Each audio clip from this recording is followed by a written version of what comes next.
Hello 9B2.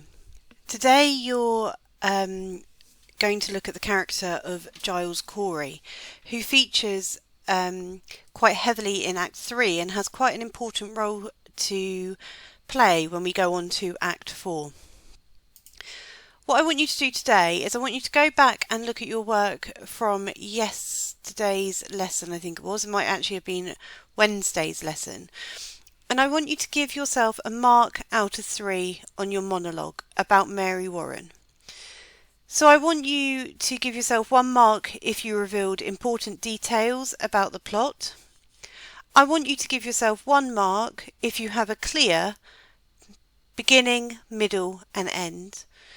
And then I want you to give yourself 1 mark about has the audience got unanswered questions at the end of the monologue. I then want you to write a what went well and then an even better if. Once you have completed that, you can move on to the next bit of the lesson, but for now pause the video and do the task. Okay, so I'm just going to recap about Giles Corey. Giles Corey is a former farmer who has an argument over farmland with the Putnams. He's quite suspicious of Mr. Putnam because he thinks Putnam is trying to accuse people of witchcraft so that he can actually take their land and add to his farm. So Giles Corey actually pulls him up on this during certain parts of Act 3. Giles Corey is also a man who's not afraid to speak his mind, which sometimes might get him into trouble, and I want you to think about that for your task later on.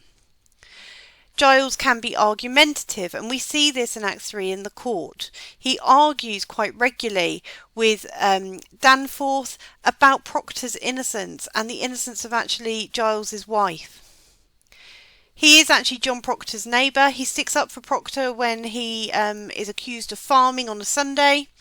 And in Act 3 he is brave when he accuses Putnam of getting his daughter to lie in court.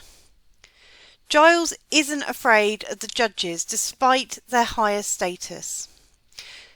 They are 6 points that are really important to remember about Giles Corey. And I want you just to freeze the screen, or pause the screen, and write at least one of them down about Giles Corey. Just give yourself 2 minutes.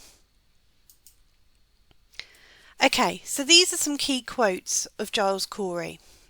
He says to Hawthorne, "You are not a Boston judge yet, Hawthorne." And he accuses Hawthorne of using the trials to advance his career and enhance his reputation. Now this is something that actually Giles does quite regularly. And the reason he's saying you're not a Boston judge yet is because Boston is a city, Salem is just a small little villagey town.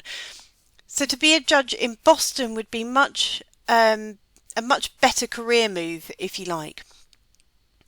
He also says, "Why, I cannot give you his name."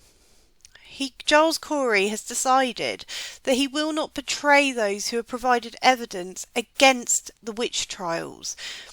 So he's not ever going to give evidence to those people that have been accused of witches, like his wife.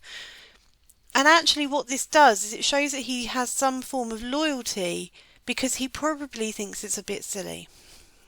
And then the next quote we're going to look at is, "You know well why not. He'll lay in jail if I give his name."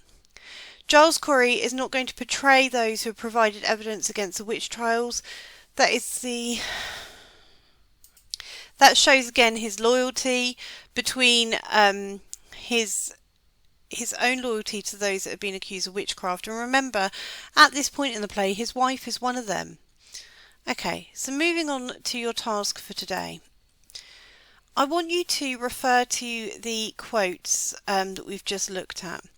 Now, one thing that is really important is that you pick one of these and you do about 2 or 3 paragraphs. But I only want you to spend about 20 to 25 minutes on completing the task. So you have 3 options here. Option 1 is to pick one of the quotes from the previous slide and write an article about Giles Corey during the witch trials. So you could actually Pretend that you're covering the witch trials as a journalist and use one of those quotes to show how Giles Corey's character is. Remember, if you pick that one, you do need a headline, you need an introduction, a middle, and an end to what your subject title is for your article. Option 2 is to write a speech, including a quote from the previous slide, defending Giles Corey. So you are there to defend him. And defend the fact that he's sticking up for all these people that are being accused of witches. And option 3, I want you to write a letter to Danforth defending Giles Corey. Now what I want you to try and remember is the language that they would have used then and the way that a letter would be laid out. Okay, so I have popped a little success criteria for all of those options. You need to include them. So I want you to include alliteration to emphasise your point. I want you to include a fact about the witch trials to support your opinion, and I want you to include repetition of a point you have made. And then I want you to include a quote from Giles Corey, and you can, if you like, pick more than one, but I want you to make sure that they are relevant quotes to what you are writing about Giles Corey. So I want you to spend 20 minutes on those tasks, and like I say, I want you to do about 2 to 3 paragraphs. And then I want you to actually go through and check your work. So I want you to mark where you've included alliteration to emphasise your point. I want you to mark where you've included a fact about the witch trials to support your opinion. I want you to include where you've included repetition of a point you've made. And I want you to mark where you've included a quote from Giles Corey. And like I say, you can pick more than one.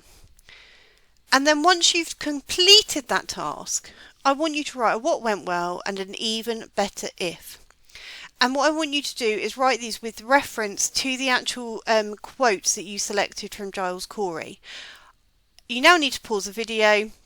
You can look back if you need to for any help or guidance. Good luck.